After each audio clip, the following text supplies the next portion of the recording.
anybody's hungry, there's pizza. Because I know last time we were out of time, so if you want to eat while we work. Okay, I won't shy. I'm gonna get one once we get started. Turns out I can hear from anywhere in this room. That's true. Erwin says he has to get back into session to find out what's on Oh, food, groceries, and I have not heard back from Senator Brady. okay, awesome. Thank you.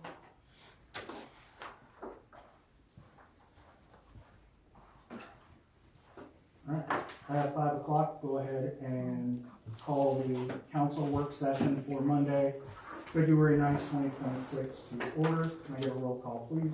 Mayor King, Present. Councilman Niner, Present. Councilman Newberry. Here. Councilman Emo. Here. Councilman Juma. Here. Quorum being present, we have one item, budget work session number 2, the revenue assumptions and budget outlook. Good evening, Mayor, members of the council. Tonight is your second budget workshop, and today we are going over our budget outlook for the upcoming fiscal year.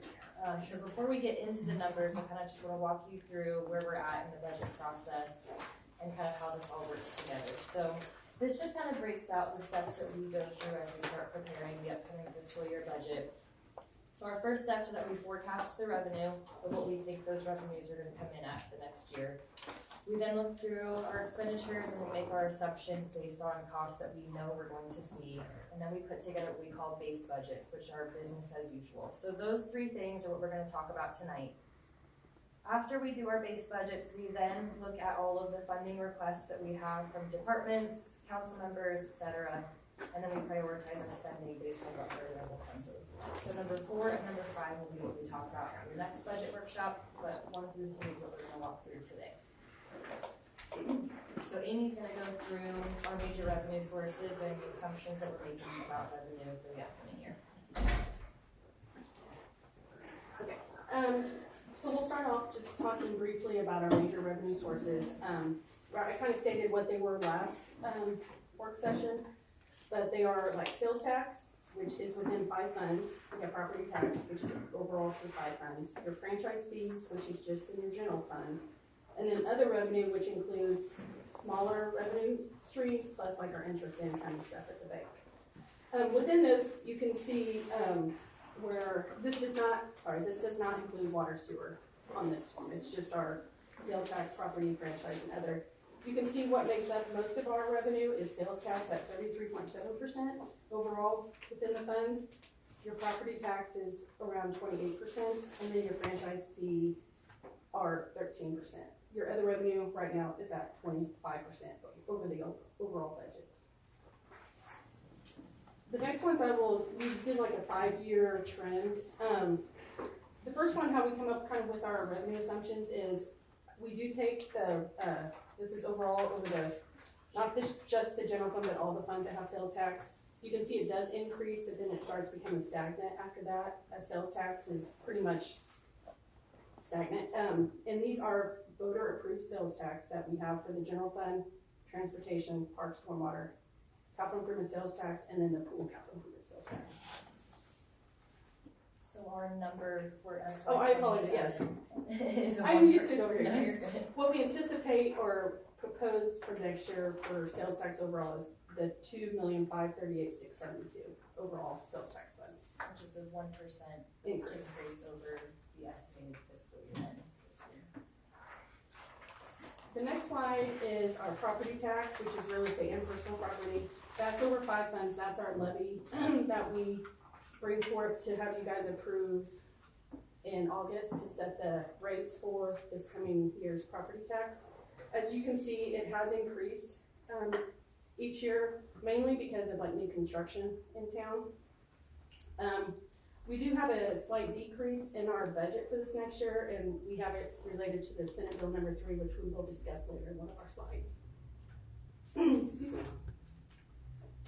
The next one is, Can I just add on that yeah, real quick? go ahead, Sorry. please do. And so when Amy did talk about the new construction, so just, kind of going just a little bit of that historical, remember because of the Hancock Amendment, even if your assessment goes up on your taxes, we then have to roll back our levy. So we Our revenue that we, up until this point, the revenue that we collect as a city is supposed to remain revenue neutral, on like property and real estate tax. Again, as Amy said, any of the increase that you see on the chart, is really reflective of any new construction that they give us credit for. So new house builds, somebody does, a remodel, they purchase additional property, that's where we get to see an increase in revenues.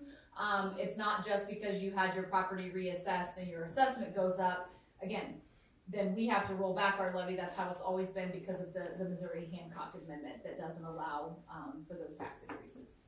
So with that in mind, I forgot to say, what we anticipate our budget for next year is $2,085,343 for property tax over the 5 funds. This slide is our franchise fee. This is what we talked about, your electric, your gas, cable, telecommunications. This is strictly right now, it is in the general fund, this revenue. It is based on, the electric company being able to use our utility easements as well. So we have a grocery receipt sales tax. You guys would probably see on your bill, there's a franchise fee of 5% or 2%, whatever the fee is on there. We do collect some of that. That's our franchise fee. It does vary each year, honestly, depending on the weather. Like if it's colder out, your gas bill will go up. So we technically would probably get more from the gas franchise, but then your electric bill might go down if it's not very hot in the summer, depending on each person and the weather outside. Cable is very stagnant because a lot of people don't have Xfinity now. They use, like I have YouTube TV, things that don't streaming services. So our cable is pretty stagnant. It's slow. It doesn't, we don't collect any money from YouTube TV or any Netflix or any of that stuff. And then telecommunications is the same. A lot of people don't have landlines anymore. They use their cell phones. So we don't collect on those franchise fees as well because people don't have a home phone anymore as much as they used to. So by the trends for this year, it is kind of hard sometimes with the weather, but we're budgeting $977,500 for franchise fees. This next slide is other revenue. This is really just the up and down for interest income. Now, other revenue does include like building rentals. It does include like park fees. It includes rec program fees and things like that. As you can see, back in 2022, we did go out for an RFQ. We switched banking services. So the interest rate actually was better at the new bank that we're at. So it we switched it in December. So it was kind of mid-year. So that's why that went from like 2,700 to 81,000. Then we increased it because the interest rate actually went up at the bank, and we had it for a few years. Well, now with the Fed's cutting the interest rate, our interest rate goes down on the money we're sitting in the bank. So that's why it's kind of gone down, and our revenues aren't as much as what we've had in the past showing in there. And expenses, operating projects like that have gone out. So the balance in that account is not exactly, where we thought it was back, in 25. So we do budget this next year, just that $242,000 is actually just our interest income. There is other revenues, but not on this slide. So at one point was our interest $524,000? Yes. That's awesome. Well, and we have some of our pilot money. We received those prepayment. Dogwood paid off in lieu of taxes, their pilot money. We had big lump sum payments, so those sat in there, so that accrued more interest because we had it. But the rates have cut the last year or two with the feds. So yeah, it hurts when it goes on. Yeah. Okay, so that was just kind of the summary of our largest revenue sources. We wanted to just take a minute to talk about some things that might impact those revenues moving forward based on things happening at the state legislature. So as we kind of mentioned in our property tax section, we do have Senate Bill 3, which is that property tax freeze that we're watching and have budgeted for. So last year, the legislature passed Senate Bill 3, which also had the chief's incentive bill attached to it. That was the one that happened kind of at the very end of the session, where each senator got to pick where their county landed in 3 different options. So you could either be an up to 5% cap county, a 0% cap county, or a no cap county. We were placed in the 0% increase cap county. So what this means is that in April, there will be this on the ballot for the voters to vote on. which will basically say, shall your property taxes be frozen at 2024 levels? We anticipate that that will pass, so we have put that in our budget numbers, putting our revenue back at the 2024 levels and then only accounting for a slight increase in new construction. So I mean, that one hurts those entities that have property tax because our expenses will continue to go up with inflation, but that will freeze one of our revenue sources to not keep up with inflation. Because as Nikki mentioned before, we were able to capture the consumer price index increase on property taxes, which was like 2.9% last year. So we were able to gain those kind of marginal increases based on inflation. So if that passes, ours will freeze. I will say that there have been several entities that have sued or have created some lawsuits on this. So we will see where it goes from here. Kind of the argument is that it's, you know, not fair to create different levels of county, that all counties should be created the same. So we will see what happens through the courts, but as of right now, we are just going to anticipate that that is going to go through. One that we are seeing that has popped up in this legislative session is a bill that would exempt food from municipal sales tax.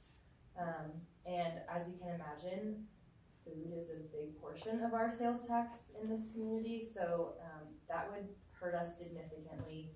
They're having a committee hearing on this on Wednesday, where we will plan to share how this would impact our community, but our initial assumptions that this would be about $1 million. Almost 50% of our sales tax revenue. So that would be painful.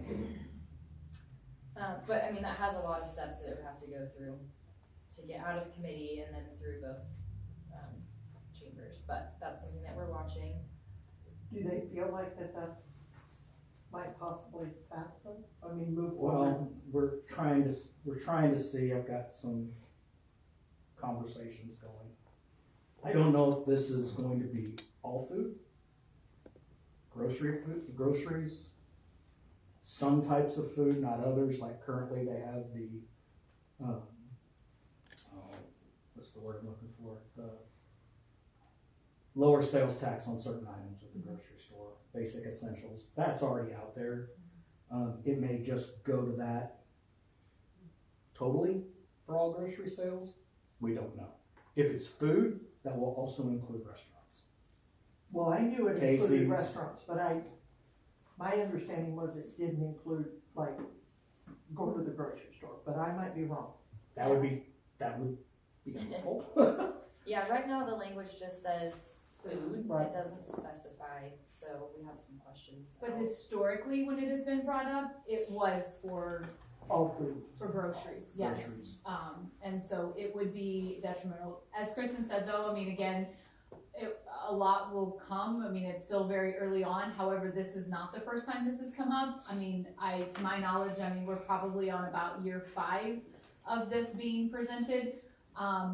Same as maybe some of the others, I would anticipate there would be some potential court cases. I mean, I'd say there will be some type of litigation, because just as we talked about earlier with the Hancock Amendment, where, you know, we can't raise taxes without a vote of the people, the Hancock Amendment also doesn't allow for unfunded mandates. And so some could potentially, I've heard, you know, they would look at this as because if you take away a revenue and you don't provide another way to supplement it, then in turn it's somewhat of an unfunded mandate. And so obviously, you know, there are cities, you know, we are one of them, which we have a debt issue tied to a sales tax, and obviously we're not the only entity out there that does. So, you know, you could see probably like some bondholders throwing a fit, like, hey, what's gonna guarantee that I get my money? The voters said this is how we'll pay for this debt, and now you're taking away that revenue source. So again, it's not super clear cut, clean, you know, all of that, but you know, what we're hearing from down in Jeff City, that, you know, again, things grow legs and have a better chance of passing the more times they're brought up. And like I said, we're probably around year 5 on this one specifically. And there's just a lot of movement, There's so much, you know, momentum for relief from taxes, so. Sure, yeah. So 2 others that have kind of popped up: elimination of personal property tax, which would have an impact on ours. As Amy said, our property tax number has both real estate and personal property in it. And then the last one, not sure exactly how this might affect us because it's still kind of in its infancy stages of what people are talking about, but elimination of state income tax. Because that would, what I've heard is that would shift from income tax to more sales tax based. So that could potentially be helpful, or it could be hurtful if they placed like a cap on only the state sales tax could go up but not local. So that one is just one that we're keeping an eye on, but don't really have a great idea of how it might impact us in the future. But just things that we keep an eye on and that we. So the difference between Senate Bill 3 and elimination of personal property tax, Senate Bill 3 is your residential property tax would be frozen. Yeah. They want to eliminate personal property tax for vehicles. That would be the other one. Their thought process moving forward is to create Missouri to be a consumption tax state. I think you'll see that one happen. I've heard numbers thrown out there as high as 19% for a sales tax, which is astronomical. Missouri is capped. The state can only go up another 1 1/4, another 1 cent, but they don't require voter approval to increase their taxes. They just have to vote on it and do it. Local and special districts have to vote on increasing taxes. I think what you're going to see is different types of taxes coming out there at the state level to offset. Nothing is going away without something to replace it. And we're just going to be moving into a consumption tax is what this is going to be. I don't know. Senate Bill 3, I don't know. It could hold in the courts just because it's counties do their own, set their own rates, do their own things, and that's essentially what this is. I hope that they can, but I think it's gonna pass, and I think then it's gonna uphold it. So just as an example, which we had prepared the slide for you back during a previous discussion, I think it was like our use tax discussion. We anticipate that if Senate Bill passes, Senate Bill 3, but then if it approves by our voters, in 2026, we will see a reduction of $41,000. 2027, it's estimated at $85,717, and by 2028, a reduction of a little over $100,000 of revenue that we would not receive, should that freeze, or should it pass at the county level in April.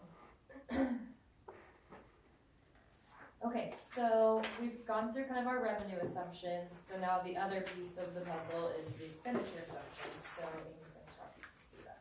So we have kind of just came up with a broad expenditure assumptions for this next year. Utilities, there's a few things broken out in here. Utilities and like, we call it Xfinity Fiber. We're putting some new fiber lines in for City Hall and the police department, and so that has increased quite a bit more than just our Comcast internet service here. So it's gonna keep the police department going if like our power or internet goes down here, because right now if ours goes down, they don't have internet down there because it's all connected to City Hall.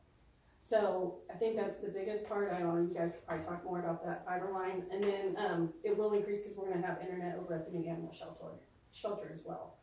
So that does increase quite a bit for some of our utilities.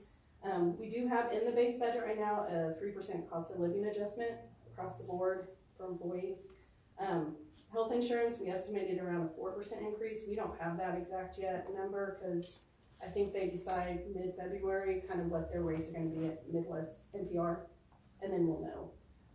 But we kind of have a number in there so we can kind of see if it does go up 4%. That's for all health insurance, vision, and eye. And then loggers, which is our pension plan, they go up 1% every year. And then we do have some ongoing base expenses. These are any one-time or new expense requests not included in our base budget that we'll kind of look at it in future slides. Yeah, so just to expand on that a bit. So what we're going to present to you tonight is what we're calling the base budget. So this is what the budget looks like if we only include those required expenditure increases. That 3% cost of living is obviously not required, but we've built that in for now. And if we keep service levels the same. So this has no new projects, no increases in service. This is literally business as usual, what we're going to show you. And really the purpose of this exercise is to make sure that we're operating with a structurally balanced budget. So that means ongoing revenues are keeping up with ongoing expenses. that is kind of the base of where we start from before we decide, can we fund this, can we fund that, what new things do we have that we want to do. We have to make sure that we're structurally balanced.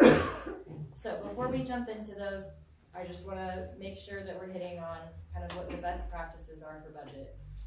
And when we say structurally balanced, again, that means ongoing revenue equals ongoing expenditures, or revenue is greater than, so you can build up fund balance.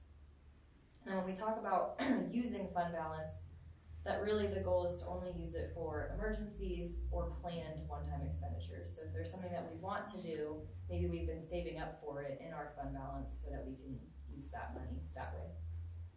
So now we're going to jump into how the funds-based budgets are looking, and I will start this off by saying they're not looking great. But we will walk through this, and I want to also say that the purpose of today's work session is not to solve all of this in one meeting, but so that we're all starting from the same point of where we're at and what things are looking like. So we'll start with the general fund. So what we've kind of done here, we'll look at this top row first. So again, when we make a budget, we start with our revenue forecast, looking at about 3.7. Then we do our expenditure assumptions, looking about 4.3. And again, remember that has no new services, no new anything. So we're starting off with, if you're looking at just that, about a $650,000 imbalance. Now, the second row is important for this conversation though. So as you all know, the Dogwood power plant prepaid their pilot payments, which were an ongoing revenue source. So we have money in the fund balance right now from that prepayment that we're going to pretend as if it's still an ongoing revenue source, because in 2028, they will get added to the tax rolls for real estate tax. And the hope is that it's at an equal level as what their pilot payment was. So that $300,000 would normally have been considered in the ongoing revenue, they just prepaid it. So really our true structural imbalance is about $350,000. Which is not a small number when you think about the fact that that fund is only $4.3 million. So that's pretty significant structural imbalance. Then to add to the picture, one box below that structural imbalance, we've received about $140,000 worth of ongoing requests from the departments. So that could be personnel, or that could be programs, whatever it might be. Which if we said yes to all of those would make that structural imbalance almost $500,000. So just so you know that that's kind of what we're looking at. We also received about $75,000 worth of one-time requests, which as I mentioned in kind of the best practices piece, fund balance is an acceptable use of, or using fund balance for one-time expenses is a best practice, an acceptable use of fund balance. And our fund balance, if we don't fix that structural imbalance and we needed to dip into it this year, would be about $2.4 million. So a still healthy fund balance, but right now the general fund is sitting at a structural imbalance. So I know it's a lot of numbers. We'll walk through each one and then we can kind of go through questions or anything like that, if that works for you all. Okay, public health fund. This one's not bad. So revenue is sitting about 110, expenditures at about 112, so an imbalance of $2,000, but throughout a year that is really easy to find cost savings of $2,000. Like we will make sure that that shows as a balance in the budget book, but this one I would call structurally balanced, and we did not receive any one-time or ongoing requests for that fund. And that fund is sitting at $123,000 in fund balance. So that one you can take off of your mind as something to worry about. So Yes. But when you say public health fund balance, what does that encompass? That is animal shelter? Yes, it's Okay. the salary for our animal control and the operations of the animal shelter. Okay. And then we do. And we do have nuisance abatement in there as well. Usually those could offset each other, where we pay someone to mow someone's yard, but then we get reimbursed from the homeowner or through a lien at the county. And going back, just similar question. So general fund is made up mostly of police, buildings and grounds, and city hall. Then we go to the transportation fund. Revenue, we're forecasting about 1.5, expenditures about 1.6. So so that when we have another structural imbalance of about 63,000, we received 33,000 in ongoing requests, which would make that structural imbalance about 90, if we said yes to those. And then one-time requests or increase in the level of service at about 433,000, which would eat up almost the entirety of our fund balance. So I know this is one that I wanted to make sure that you guys got a chance to spend some time on, because I know that out of the use tax discussion and other things we've talked about, streets are a priority of yours. So I just want you to see the picture that we're working with when it comes to streets, and that we might have to get creative in how we increase our service levels with our streets outside of what this fund is able to provide. Then we go to the Parks Fund. Anticipated revenue of about 770,000, expenditures of 821, leaves us with a structural imbalance of about 50,000. We've been asked for 92,000 or 93,000 in ongoing, so that would make that about $150,000 budget imbalance if we said yes to those.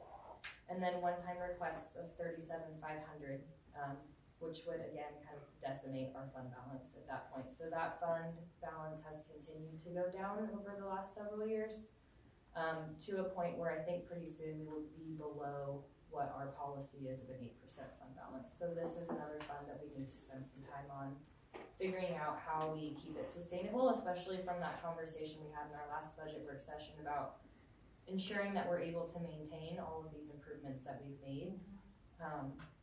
We need to spend some time figuring out how we make that happen with the funds that we have available.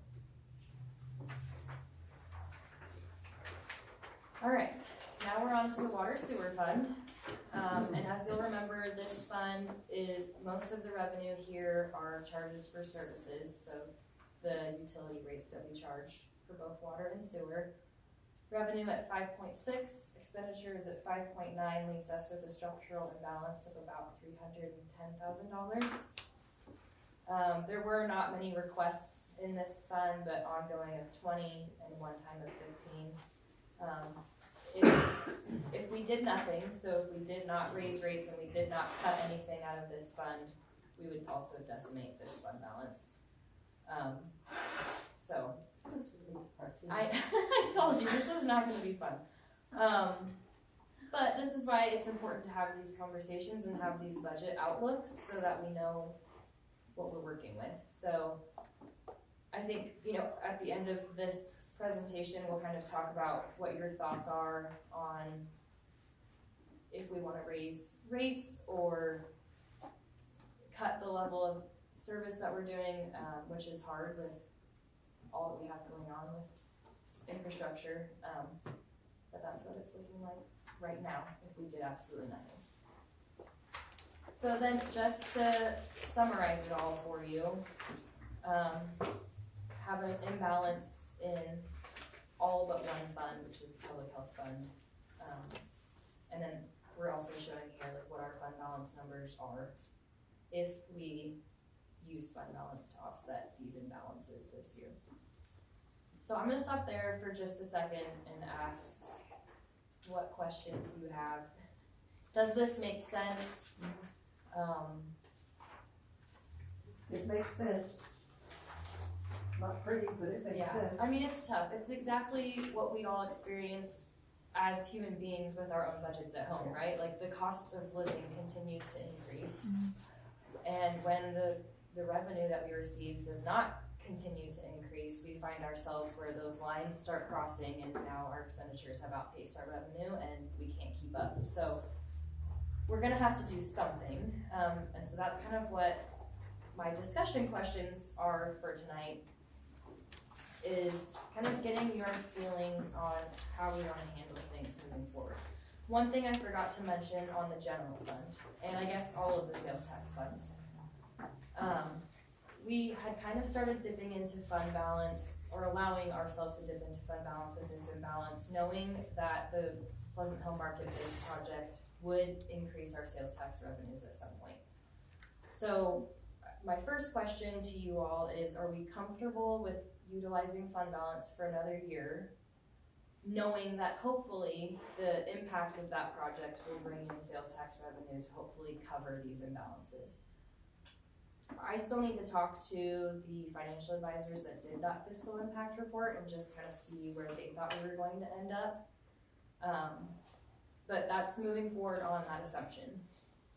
Because I will tell you right now that to cut that amount of money in the next couple of weeks would be drastic. Like it will involve drastic measures to cut that. So that is one thing that we can do, is continue to utilize fund balance for this year until we can see what that project is going to do for us. Because you'd hate to make those drastic cuts and then that project come in and solve all of these issues, and then that wouldn't be fun. So that's my first question, and I'll just kind of go over what I'm trying to get out of each of these, and then you all can feel free to talk amongst yourselves. But my second question is, which approaches do you feel most comfortable with to close these imbalances long term? Because they're only going to get worse if we let them continue. So and there's only two ways that we can do this, just like with our home budgets. We either have to find a way to increase revenue, which, as we've talked about, that's not the most popular request of our community right now. Right now, people are more focused on less taxes, not more. But that would be one way that we can solve these issues if we find ways to increase revenue. Or we look at exploring service level reductions. That's really what it comes down to. Either we increase revenue or we cut what we're doing. Which is hard when we're all sitting here saying, like, no, we want to do more. We want to do more sidewalks. We want to do more streets. So it's a tough position to be in. When we talk about utility rates, same thing. We need to either increase revenue or cut our ongoing maintenance. So that's something, do you want us to bring back an increase in rates? One thing that I would like to suggest is doing a rate study with an outside consultant who can kind of help us plan out more long term. So maybe this year we let it dip and maybe cut a little bit of ongoing maintenance so that we can see what our longer term picture looks like. Or we just go ahead and do those things now. And then my last question to you all, I know last time it was kind of more generic, what are your priorities? What things do you want to make sure that we continue doing? Now that you've seen the budget outlook, have those changed at all? Are those still your priorities? And it's okay if they are. Like that's the whole puzzle piece of budgeting, is moving money around to meet your priorities. So those are the questions on the table. I don't know, Mayor, how you kind of want to go through these, but those are the things that we are looking for your And this is based on the assumption of what we're gonna lose with the current ballot issue, right? Yes, only that one. Right, only that. Yeah. Okay. So, I'm just gonna ask a question about cut ongoing maintenance costs for utility rates. What does that mean exactly? I mean, I have a good idea what it means, but it's doing regular repairs that's needed, but it's just doing upgrades of the water tower, things of that type, or what? Yeah, so in that budget right now, all we have are ongoing maintenance costs. So really, to be able to balance that budget without raising rates, we would have to do less maintenance, essentially. Which we still have, obviously we're still making the improvements with the bond money that we have. Yes. But once that bond money is depleted for those larger improvements, again, we talk about, you know, what got us to the point of obviously needing to issue, you know, a $10 million in you know, a revenue bond to make those improvements, that sometimes somewhere down the road, the can was kicked on ongoing maintenance. Well, this is probably the same reason, the same conversation that was had 20 years ago was, you know, there's not, you know, it's a hard balance of, again, trying to keep your rates affordable, but then making sure you're maintaining your system. So, I mean, just generic every year maintenance, not major water line stretches that are replaced. Well, I can give a little more detail on that. The bigger one is the sewer side, because we paid Italy Creek for connection fee. And our rate structure changed last year. As you guys know, we reduced the base rate and increased a little bit more on the consumption side of things for the sewer side. And how we budget for revenue consumption, we kind of go by the year before what the average consumption is. Well, our consumption last year was lower than the year before. We had more of a wet spring, you know, people didn't use the water side's fine, because when you use water, you pay water, you know, they don't have a flat fee they charge us like Middleby Creek. So Middleby Creek charges us the $49 per connection no matter what. So we have that, and then our rates, our consumption went down. So that kind of ate up a little bit that we didn't anticipate on the sewer side. So a big part of this is the sewer department per se, not the water side. On the ongoing expense, and then they're gonna switch to a flow meter for that, so I don't know how that's gonna be in the future, where they're gonna have their meter consumption. It's not gonna be a flat $50 or $49. So we don't know whether that'll be better or. Well, It's we probably did. gonna be worse. Well, but- it'll be That's better. what I know I'm we cambered the lines We to have. try to see if there's any I&I in it, so we could fix it. I mean, and we do have some money in the bond money for I&I, that he can utilize to help with some of those sewer lines. It's my hope. So there's things out there that will help. It's just the sewer department is one that has a little bit more of a downfall. The water is actually not as bad as the sewer side, if that makes sense. Yep. But, so as we were discussing in some of our, as we collaborated on this, currently, our water and sewer fund are like kind of joined. And so, you know, when, as Amy's explaining this, like water's kind of doing okay at sewer. So to some degree, really right now, water is kind of subsidizing sewer. And so there could be a time where, you know, on a fundamental basis from accounting side, that you would look to split those up so that they're, again, supposed to be run like a business, independently being run by themselves. But that's just it, you know, the methods used to process sewer, or to process, those revenues is different. You know, like Amy said, water is water, you pay for, you know, what you use. So that's it. You know, last year we made those adjustments. While it was helpful to those people that use less water, or less, you know, water, which in turn is less sewer, our hope is that you would make up for that. Again, it's subsidizing, right? At the end of the day is what it is. You know, the larger users were going to subsidize the not so larger users because they were going to pay a little bit more. Well, when they didn't use as much, that's what lands you into the situation where we're at, because those amounts didn't come to fruition like you had anticipated, and we've lowered that base rate to kind of help some of those, what is typically your, you know, maybe your older population that don't use as much.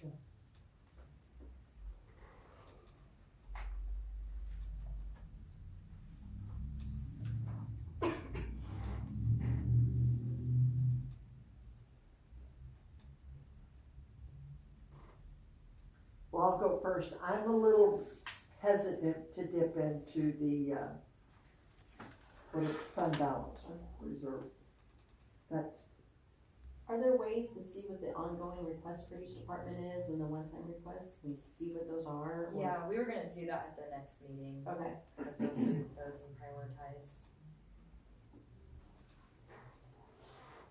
So you don't feel comfortable anticipating that the marketplace project will? I don't feel comfortable, I'll put it this way, 100% dipping into it. I agree, we probably would have to go We're going to have to. somewhat, but, you know, it's kind of like, I'm just thinking like my own personal checkbook, you know, I got a fund balance over here, you know, for X, Y, and Z, and yeah, every once in a while I gotta dip into it, but I don't wanna go in and dip into it to totally wipe out and get me caught up. Yeah. And then not have anything. I agree with cushion that on on that.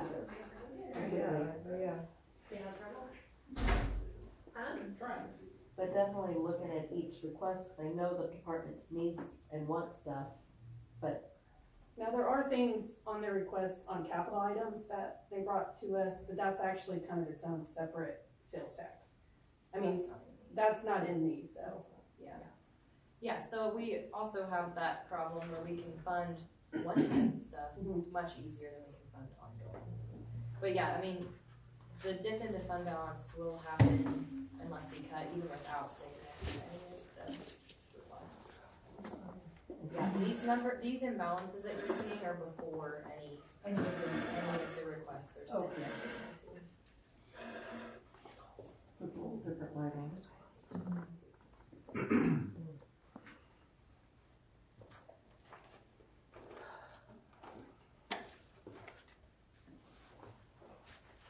And I will say, you know, something that is a priority of mine is working with the city council to put together a 5-year strategic plan, or to do a new one. And so with that, we might be able to brainstorm and explore some things to help solve these issues long-term, because I will say, like, we're a little, just with my timing of coming on board, we're a little late to make the drastic cuts that are needed to solve these imbalances long-term. So I feel comfortable that we can get through this year. And, you know, with your direction, if you're not comfortable covering all of it with fund balance, we will go in and we will make cuts as needed. But we will make it through this year, and then I think that we will have time to come up with maybe a longer term financial plan, so that we're not doing this every single year, because this is painful when we just look at it 1 year at a time, because then every year we're sitting here going, what are we gonna do? So just to ease your minds a little bit, fund balance is there for emergencies, and not that this moment is an emergency, but it is a time that we could utilize those funds to get us through, so that we can create some longer term So if we plans. dip into the fund balance to cover everything that we need to cover, what percent that takes us below the 8%? We can do it on general fund. General fund We has- shouldn't do it on parks or transportation, right? Or no, we shouldn't do it on parks or water sewer. Correct. We can do it on has general fund and transportation. On parks and water sewer, we're gonna have to do something. The only thing I will add to that is, as Kristen said, I mean, we can, but we would have to pay super close attention to some of those ongoing requests if we are then, again, I mean, and maybe we're not even to that point, you know, we're literally just going to be doing that to fix the structural imbalance before any of the ongoing requests, because those ongoing requests typically are then going to, you know, include whether it's personnel or something that then, if you're dipping into fund balance this year, you can't keep dipping into fund balance next year, and without, you know, an added revenue source or something, then the last thing you wanna do is, you know, whether it's hire people or, you know, lease a piece of equipment or get into a project, you know, again, projects typically are gonna be one-time funded and then not be able to keep up with that expense. So the reality here is, we've actually been doing pretty well with the budget until we hit these changes to our revenue streams that hit us hard. Yeah, I mean, just revenue in general. It's Revenue just- in general. I understand that the marketplace, their numbers are $330,000 of leakage in sales, is what they estimate theirs. Probably not gonna see that for a year. We're not. I don't see Senate Bill 1239, the food and grocery exemptions. I mean, you never know, but with the dogfight they're gonna be in on state income tax and possibly other personal property tax, I really foresee that getting into the next year before that becomes, they're pretty early on in that bill, and that is going to be a huge dogfight, and I don't think they're gonna make that with the income tax thing. Could be wrong. Here's the reality, we're in the place we are with streets, parks, and public works infrastructure. Because we didn't do things for years. We just didn't. That's why we're in the problem that we are. We finally seem to be making headway. I don't want to see that just revert back to where we were. Then essentially we wasted. I guess it comes down to, for public works, is looking at, do we need to continue to do satellite imagery and those kind of things? right away. I think we're gonna have to start triaging what we can and can't do.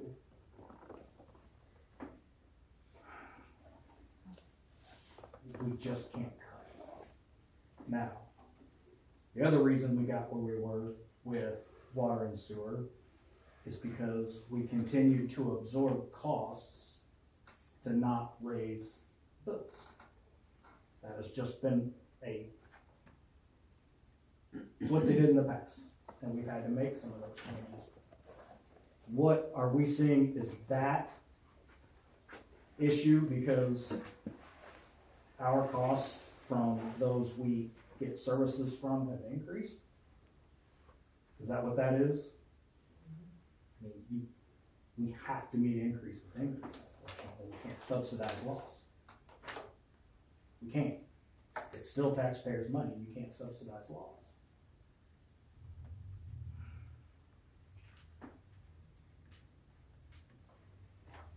Do we feel pretty certain that insurance is gonna go up?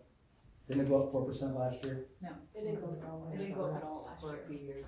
I would Okay. say in the budget. I thought it for went up last year. The Well, I would budget that I say, just did for another community, it was 4%. I would say 4% is a good number if it didn't go up last year. I'd say it's 2 years, right? We haven't had an increase in at least 2 I don't see years. it going 3. I don't see it going 3. 4% is modest. It is, but I think that's a We're lucky. pretty fair number. We could get lucky if it's 2%, but it's not gonna make up all the loss.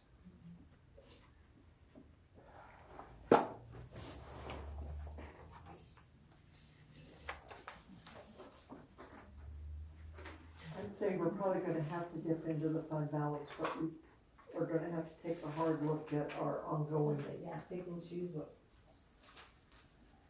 trying to find ongoing requests.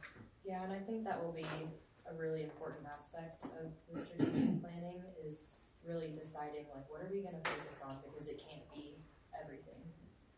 It just can't unless we come across some magic new revenue streams.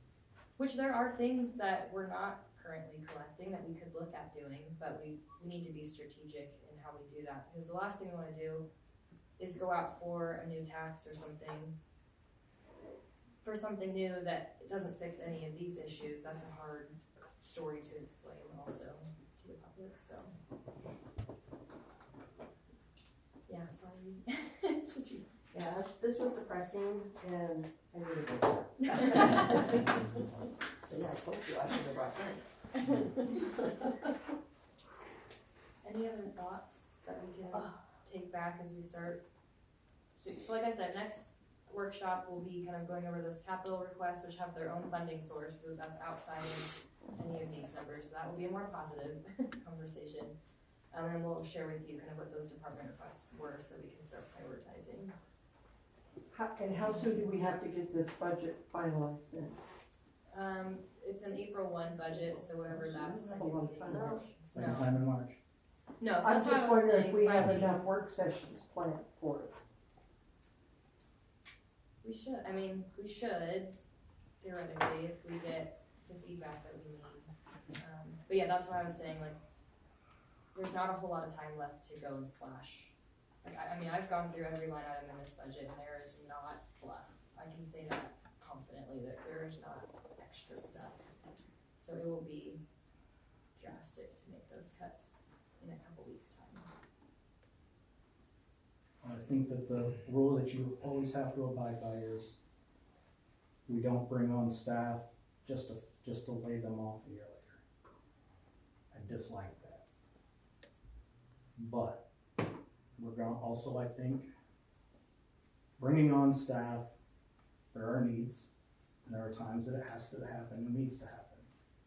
We also have to understand that that increases loggers, that increases health benefits, that increases everything across the board, and that is an ongoing increase. It's not a one-off. There are some things that I think we're gonna have to look at as we do with other things, and that's contract services.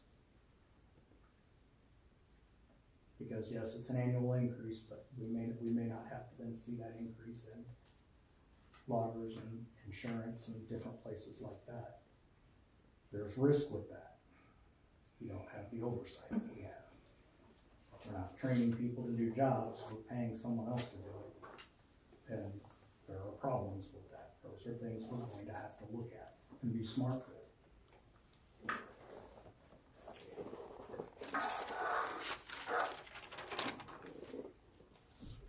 As soon as I get information back on those bills, I'll let you know.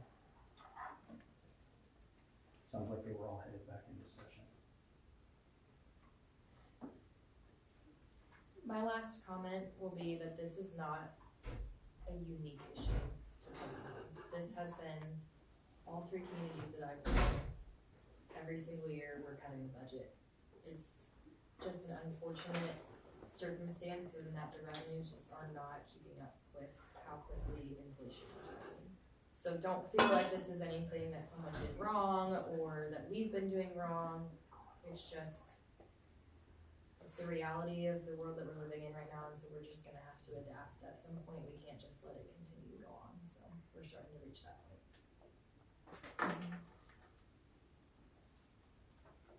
I guess I know our hit with the fire department is $1.5 million on the personal property. That's our hit. $1.5 million. So everybody's feeling it. Raymore's panicked. Belton's panicked. County's panicked. It's gonna hurt.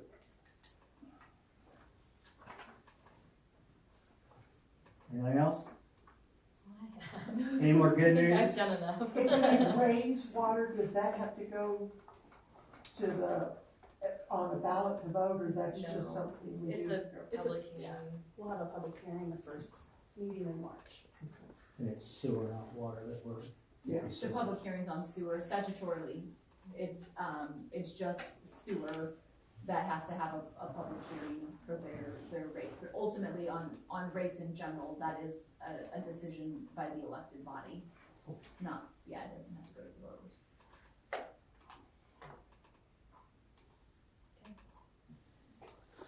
Anything else? Okay.